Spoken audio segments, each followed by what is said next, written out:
আসসালামু আলাইকুম। আমরা করব জয়ের আজকের পর্বে তোমাদের সকলকে শুভেচ্ছা জানিয়ে শুরু করছি আমাদের আজকের আয়োজন। তোমাদের সাথে আছি আমি মোহাম্মদ মোবারক হোসেন। প্রতি পর্বের মতো এই পর্বের শুরুতে জানিয়ে দিচ্ছি এই সপ্তাহের সংবাদ শিরোনামগুলো। ৫৮% পথশিশুর নেই জন্ম নিবন্ধন, নাগরিক সুবিধা ও শিক্ষার সুযোগ থেকে বঞ্চনার চিত্র।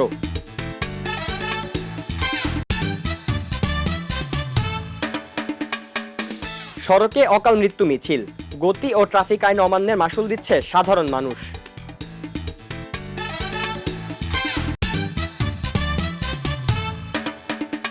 অস্বাস্থ্যকর ও পুষ্টিহীন খাবারের কারণে দেশে প্রতি ৩ জন শিশুর মধ্যে একজনই অপুষ্টি অথবা অতিরিক্ত ওজনের শিকার। এবারে বিস্তারিত। পৃথিবীর যে কোনো দেশে জন্মগ্রহণ করলে পাওয়ার কথা নাগরিক অধিকার, কিন্তু আমাদের দেশে জন্ম নিয়েই পরিচয়হীনতার চাদরে ঢাকা পড়ছে লাখো শিশু। জন্ম সনদ না থাকায় প্রাতিষ্ঠানিক শিক্ষা, স্বাস্থ্যসেবা ও রাষ্ট্রীয় সুযোগ থেকে বঞ্চিত হচ্ছে তারা। ফুটপাত ও বস্তিতে বেড়ে ওঠা এসব শিশুর আইনি পরিচিতি ও ভবিষ্যৎ অনিশ্চয়তা নিয়ে থাকছে ফারিয়া আক্তারের রিপোর্ট। যে কোনো দেশে জন্মগ্রহণ করলেই প্রতিটি শিশু পাবে নাগরিক অধিকার, কিন্তু আমাদের দেশে জন্ম নিয়ে পরিচয়হীনতার চাদরে ঢাকা পড়ছে লাখো শিশু। পেটের টানে ফুটপাত ও বস্তিতে রাত কাটানো দেশের প্রায় ৩৫ লাখ শিশুর অর্ধেকেরও বেশি বাদের তালিকায়। সরকারি জরিপ বলছে ৫৮%-এরও বেশি শিশুর নেই কোনো জন্মসনদ। সংকট কেবল রাস্তায় নয়, বস্তি এলাকার প্রায় ৯২% পরিবারই সরকারি সামাজিক সুরক্ষার বাইরে। অনেক শিশুর বাবা মা থাকলেও আর্থিক অনটন ও আইনি জটিলতার কারণে হয়নি নিবন্ধন, যার কারণে রাষ্ট্রীয় শিক্ষা সুবিধা থেকে বঞ্চিত হচ্ছে তারা। আপনার সন্তানের বার্থ সার্টিফিকেট না আপু, 2বার করে গেলাম, তারপরে হয়রানিতে আইসা পড়ছি। সিরিয়াল থাকতে হয়, অনেক সময় দিতে হয়। তারপরে এখন তো করতে করতে সময়টা 5 বছর পর্যন্ত কেটে গেছে। তা এখন ওই টাকার পরিমাণটা বেড়ে গেছে, এখন ওই জন্য আর করতে পারতেছি না। বার্থ সার্টিফিকেট যে করেন নাই, তো সন্তানকে স্কুলে ভর্তি করাতে পারছেন? স্কুলে তেমন ভর্তি করতে পারি না, কিন্তু এখানে যেরকম সরকারি স্কুলগুলো যে আছে এগুলোতে এভাবে বসে রাখছি। করতে গেলে তো আগে তো টাকা লাগতো না, এখন তো পরিমতন টাকা লাগে। আমাদের তো ওরকম ইনকাম নাই। আমার স্বামী রিক্সা চালায়, সেরকম তো ইনকাম নাই। না, আমি তো পড়তে পারি না, আমি বড় স্কুলে ভর্তিও হতে পারি না। আমার জন্ম নিবন্ধন ইমার্জেন্সি করা লাগবে, কিন্তু আমাদের হাতে টাকা নেই। জন্মসনদ না থাকায় স্কুলে ভর্তি, সরকারি স্বাস্থ্যসেবা পাওয়ার পথ বন্ধ। তৈরি হচ্ছে ভবিষ্যতে জাতীয় পরিচয়পত্র পাওয়ার জটিলতাও। এখানে যারা বার্থ সার্টিফিকেট করেন, আমরা বিভিন্ন এনজিও এখানে কাজ করে, এই এনজিওর বিভিন্ন সভাপতি, আমি সেক্রেটারি আছি এখানে আমার পাশেই। এখন আমরা কদিন আগেও যারা সার্টিফিকেট করে না বার্থ সার্টিফিকেট, আমরা তাদের এটা লিস্ট করছি কতজন বাচ্চা আছে। লিস্ট করার পর তাদেরকে জানাইছি কেন করে না। তারা বলতেছে আমরা করবো মানে অবহেলা করতেছে। তাই আমরা বলছি আপনারা দ্রুত বার্থ সার্টিফিকেট করেন। একটা শিশু গার্জেন মারা গেছে, মা নাই বাপ নাই, তার তো আর কোনো ডকুমেন্ট নাই, তার তো আমরাই। তাহলে আমাদের কথায় যদি একটা সার্টিফিকেট এই বাচ্চাটার হয়, তাহলে একটা স্কুলে আমরা ভর্তি করে দিতে পারি। সংশ্লিষ্টরা বলছেন, এ ধরনের শিশুদের ক্ষেত্রে প্রধান বাধা বাবা মার পরিচয় না থাকা। কোনো উন্নয়ন সংস্থা বা ব্যক্তি দায়িত্ব নিয়ে এগিয়ে এলে সহজেই এই সকল শিশুদের সরকারি নিবন্ধনের আওতায় আনা সম্ভব। আমাদের কাছে ভাসমান শিশুদের কোনো ডেটা নেই। আমাদের কাছে যেটা আছে যে সেটা হচ্ছে ইনফর্মাল সেটেলমেন্ট বা বস্তিবাসী। আমাদের কতগুলো বস্তি রয়েছে, সেখানে কারা বসবাস করছে সেই ধরনের একটা ডেটা রয়েছে, কিন্তু পার্টিকুলারলি ওই এজ গ্রুপের শিশুদের, ভাসমান শিশুদের কোনো ডেটা আপাতত আমাদের কাছে নেই। গত বছরের শেষের দিকে আমরা এরকম 2টি অর্গানাইজেশনের মাধ্যমে প্রায় 100 জন ভবঘুরে মানুষ, পক্ষাঘাতগ্রস্ত, মানসিক ভারসাম্যহীন এরকম বেশ কিছু নাগরিকদের আমরা জন্ম সনদ করে দিয়েছি। এক্ষেত্রে যেটা সমস্যা হয় সেটা হচ্ছে যে এই ধরনের যারা ভাসমান শিশু রয়েছে বা অন্যান্য ঝুঁকিপূর্ণ জনগোষ্ঠী যাদের নির্দিষ্ট ঠিকানা নাই, তাদের ক্ষেত্রে নিজেরা এরা আবেদন করতে পারে না। সেই ক্ষেত্রে কোনো একটা প্রতিষ্ঠানকে এগিয়ে আসতে হয় এদের জন্ম নিবন্ধন করার জন্য। জন্মের পর একটি আইনি পরিচয় পাওয়া প্রতিটি শিশুর মৌলিক অধিকার। পরিচয়হীনতার এই অন্ধকার থেকে তাদের তুলে আনতে রাষ্ট্র ও সমাজকে এখনই কার্যকরী পদক্ষেপ নিতে হবে বলে মনে করছেন বিশেষজ্ঞরা। ফারিয়া আক্তার, আমরা করব জয়, এটিএন বাংলা, ঢাকা। প্রকাশিত এসএসসি পরীক্ষা 2026-এর ফলাফলে উঠে এসেছে বড় ধরনের বিপর্যয়ের চিত্র। 18,57,000-এরও বেশি পরীক্ষার্থীর মধ্যে অকৃতকার্য হয়েছে প্রায় 6,91,000 শিক্ষার্থী, যার মধ্যে ইংরেজি ও গণিত বিষয়ে ফেলের হার সবচেয়ে বেশি। এমনকি দেশে 312টি শিক্ষা প্রতিষ্ঠান থেকে পাশ করতে পারেনি একজন শিক্ষার্থীও। প্রাতিষ্ঠানিক এই ধস ঠেকাতে ফেল করা শিক্ষার্থীদের 1 বছর নষ্ট না করে দ্রুত বিশেষ মূল্যায়নের তাগিদ দিচ্ছেন শিক্ষাবিদেরা। বিস্তারিত থাকছে নওশিন জাহান তাসমিয়ার রিপোর্টে। পরীক্ষার ফলাফল ঘিরে কোথাও উল্লাস থাকলেও বড় একটি অংশের ভাগ্যে জুটেছে চরম হতাশা। দেশের 11টি শিক্ষা বোর্ডের অধীনে এসএসসি পরীক্ষাতে অংশ নেওয়া 18.5 লাখের বেশি শিক্ষার্থীর মধ্যে অকৃতকার্য হয়েছে প্রায় 6,90,608 জন। বিশেষ করে ইংরেজি ও গণিত বিষয়ে কাঙ্ক্ষিত নম্বর না পাওয়ায় এই বিপর্যয়, যার মধ্যে 312টি প্রতিষ্ঠানে পাশের হার একেবারে শূন্য।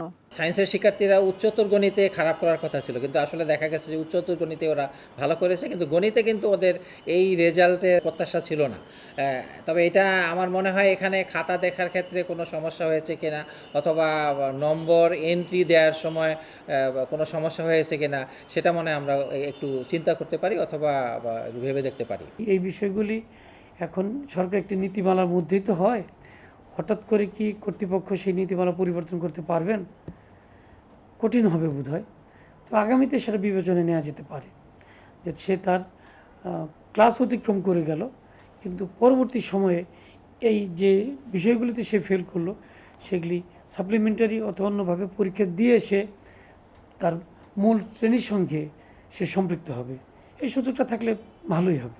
এমন ফলাফলে চরম অনিশ্চয়তায় পড়েছে অকৃতকার্য লাখো পরীক্ষার্থীর ভবিষ্যৎ। পুরো বছর যেন নষ্ট না হয় সেজন্য পুনর্বার পরীক্ষার সুযোগ দেওয়ার দাবি জানাচ্ছেন অভিভাবকরা। ওরা 1 বছরই কিছু বেশি সময় পেয়েছে, এই শর্ট টাইম ওরা সিলেবাস সেভাবে শেষ করতে পারে নাই।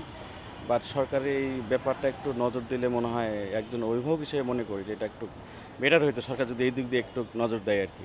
শিক্ষাবিদদের মতে 10 বছরের প্রাতিষ্ঠানিক শিক্ষায় যত্নশীল না হওয়া এবং দক্ষ শিক্ষকের অভাবে আজকের এই খেসারত। শতভাগ শিক্ষার্থী সমান না হলেও সুনির্দিষ্ট মূল্যায়ন নীতিমালার তাগিদ তাদের।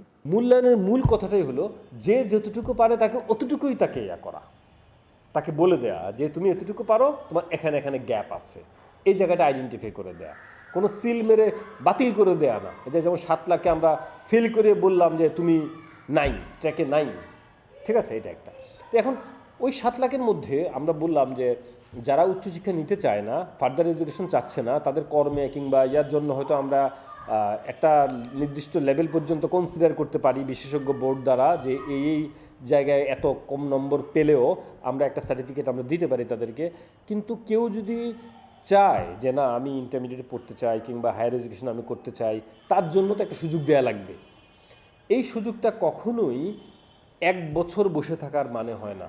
কারণ অনেকে দেখা যায় তার একটা অ্যাক্সিডেন্টের কারণে সে পরীক্ষা দিতে পারে নাই, তারপরে আবার অনেকে আছে যে পরীক্ষা দিয়েছে মেন্টালি সে কলাপস করেছে, অথবা তার শরীর খারাপ ছিল, হ্যাঁ জাস্ট 2 দিনের বিষয়, তার শরীর খারাপ ছিল এই কারণে সে পারে নাই, অথবা কারো নিকটাত্মীয় মারা গিয়েছে, অথবা অসুস্থ হসপিটালে নিয়ে গিয়েছে, এই ধরনের বিভিন্ন কারণে কিন্তু ঘটনাগুলো ঘটেছে।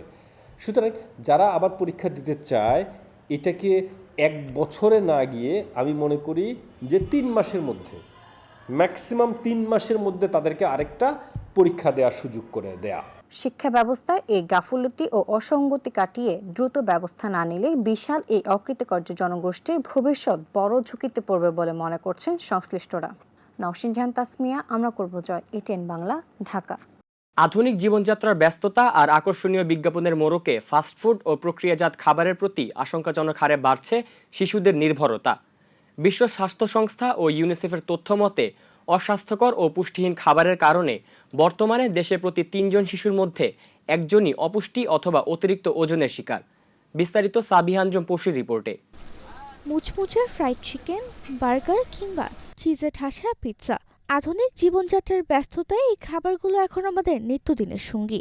জিভে জল আনার স্বাদ আর আকর্ষণীয় বিজ্ঞাপনের মোড়কে ফাস্টফুড ও প্রক্রিয়াজাত খাবার জায়গা করে নিয়েছে প্রতিটি পরিবারের খাদ্য তালিকায়। কিন্তু সাময়িক তৃপ্তির পিছনে লুকিয়ে আছে এক ভয়াবহ স্বাস্থ্য ঝুঁকি।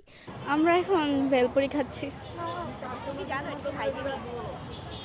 জানি না, এটা অতটা হাইজেনিক না আমার মনে হয়, বাট এগুলা লাইক অনেকে শখ করে খায় মাঝে মাঝে খাওয়া তার ঠিক আছে, বাট সবসময় না। এখন স্কুলের সামনে এগুলো থাকে, আর হচ্ছে যে এখন গরমের ভিতরে তো এত ভালো কোনো কিছু আমাদের স্কুলের সামনে বিক্রি করে না, যেটা আছে সেটার ভিতরেই এখন তো খাইতে হবে। রাজধানী সহ দেশের অলিতে গলিতে এখন ব্যাঙের ছাতার মতো গড়ে উঠেছে ফাস্টফুডের দোকান, যেখানে প্রতিদিন ভিড় করছেন সব বয়সী মানুষ, যার বড় অংশই কোমলমতি শিশু আর তরুণ প্রজন্ম। আমার কাছে ভালো লাগে তার জন্য। ফুচকা খেতে আসলাম, ফুচকা খেতে ভালো লাগে। তো না করি আমি, যেমন ক্ষতিকর, বাইরে বাসায় যাই খাবা কিছু, এখানে খাওয়া যাবে না। এবারও শোনে না, খাইবে, খাওয়াই আর কি। মা হিসেবে তো মানা করি যে এগুলা খাওয়া ঠিক না, তারপরও মানে একটু খায়। বিশ্ব স্বাস্থ্য সংস্থা ও ইউনিসেফের তথ্য বলছে, অস্বাস্থ্যকর ও পুষ্টিহীন খাবারের কারণে বর্তমানে প্রতি 3 জন শিশুর মধ্যে 1 জন অপুষ্টি অথবা অতিরিক্ত ওজনের শিকার। বিশেষজ্ঞরা বলছে, এসব মুখরোচক খাবারে মেশানো থাকে অতিরিক্ত মাত্রার ট্রান্সফ্যাট, চিনি, লবণ এবং নানা ধরনের ক্ষতিকর কৃত্রিম উপাদান, যা অল্প বয়সে শরীরে ডেকে আনছে হৃদরোগ, ডায়াবেটিস, উচ্চ রক্তচাপ আর স্থূলতার মতো দীর্ঘমেয়াদী মরণ ব্যাধি। আমাদের যে এখন গেজেটের প্রতি খুব আগ্রহ, আমরা কিন্তু মুভমেন্টটা একটু কম করি। তো এই ধরনের মুভমেন্ট যখন কম থাকে তখন মানুষ বসে বসে স্ন্যাকিং করার অভ্যাসটা শুরু হয়ে যায়। দেখা যায় রাত জাগায় কোনো কাজ করা বা রাত জেগে থাকার একটা অভ্যাস, সেগুলো থেকে কিন্তু আমাদের ছোটো ছোটো স্ন্যাকিংটা অভ্যাস হয়।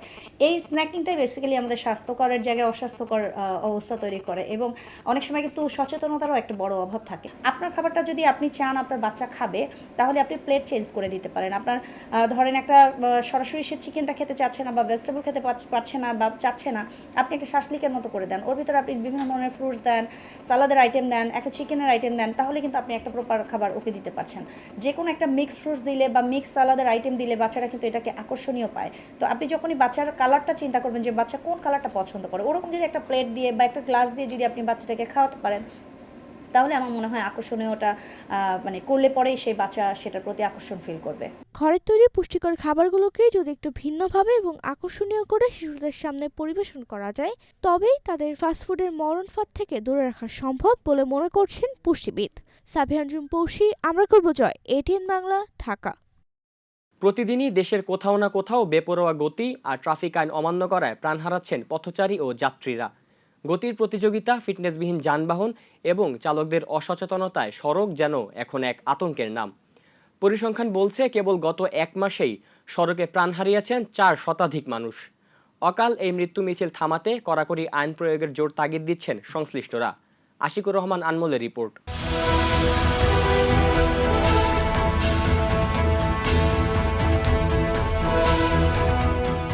প্রায় 8,000 মানুষ সড়ক দুর্ঘটনায় প্রতি বছর মারা যায়। এর মধ্যে প্রায় 1,500 শিশু থাকে। এই শিশু মৃত্যুর মধ্য দিয়ে বাংলাদেশ জাতীয়ভাবে খুব ক্ষতিগ্রস্ত হচ্ছে। ব্যস্ত সড়ক জুড়ে প্রতিদিনের এই চেনা জীবনযাত্রার পথ ধরে হেঁটে যায় শত শত মানুষ। তবেই নিয়ম না মানার প্রবণতায় প্রতিনিয়ত বাড়ছে দুর্ঘটনার ঝুঁকি।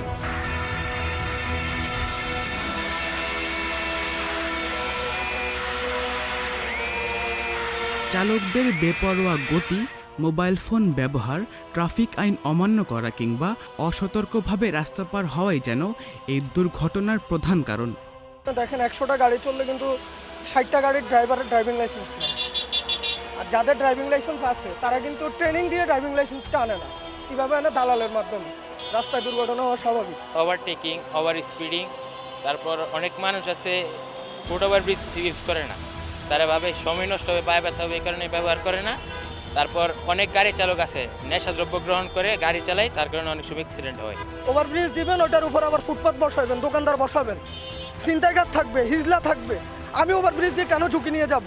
আমার ওভারব্রিজ আমাকে নিরাপদ করে দেন, আমার ফুটপাথ আমাকে নিরাপদ করে দেন। আমি ফুটপাথে হাঁটবো, আমি রাস্তার মাঝখান দিয়ে হাঁটবো না।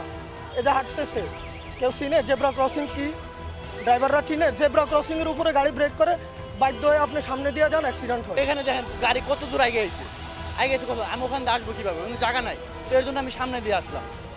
তো ট্রাফিকের গাড়িগুলো থাকবে আরও পিছিয়ে, দীপাগুনি পিছিয়ে, যাতে মানুষ পার হতে পারে, কিন্তু সেখানে উল্টাটা করতেছে। সড়কের এমন বিশৃঙ্খল পরিস্থিতিতে সন্তানদের একা স্কুলে পাঠাতেও ভয় পান অভিভাবকেরা। ফলে পথ চলা শিশুদের মাঝে তৈরি হচ্ছে চরম মানসিক আতঙ্ক। সড়ক দুর্ঘটনা থেকে রক্ষা পাওয়া বা পরিত্রাণ পাওয়ার জন্য আমাদের ব্যবস্থাপনাগত উন্নতি করতে হবে এবং কাঠামোগত সংস্কার করতে হবে। এসব প্রতিষ্ঠানের স্বচ্ছতা এবং জবাবদিহিতা নিশ্চিত করতে হবে। সড়ক ব্যবহারকারীদের মধ্যে শিক্ষা সচেতনতা কর্মসূচি পরিচালনা করতে হবে এবং সড়ক পরিবহনের মান উন্নত করতে হবে। একটি সমন্বিত উদ্যোগ গ্রহণ করতে হবে সম্মিলিতভাবে। পরিসংখ্যান বলছে, কেবল গত জুলাই মাসে সড়কে প্রাণ হারিয়েছে প্রায় 416 জন। সড়ক দুর্ঘটনা কমাতে এবং এই অকাল মৃত্যু ঠেকাতে চালক থেকে পথচারী সবার আইন মেনে চলার ওপর জোর দিচ্ছে আইন শৃঙ্খলা বাহিনী। আমাদের এখানে প্রত্যেক মোড়ে মোড়ে সিগন্যাল সিস্টেমটা বাংলাতে লেখা আছে, চিহ্ন দিয়ে দেখানো আছে এবং সিগন্যাল লাইট জ্বলতেছে। ওরা ওইটা ফলো করতেছে না, যার জন্য হচ্ছে হঠাৎ করে স্পিডে যাচ্ছে, আবার একটু স্পিড কমাইতে গেলে দেখা যাচ্ছে ব্রেক কাজ করতেছে না, একজন আরেকজনের ঘাড়ে মেরে দিচ্ছে। এবং বেশিরভাগ কারণটাই হচ্ছে অটো রিকশার যে খুব দ্রুত চলার কারণে দুর্ঘটনা একটু বেশি হচ্ছে।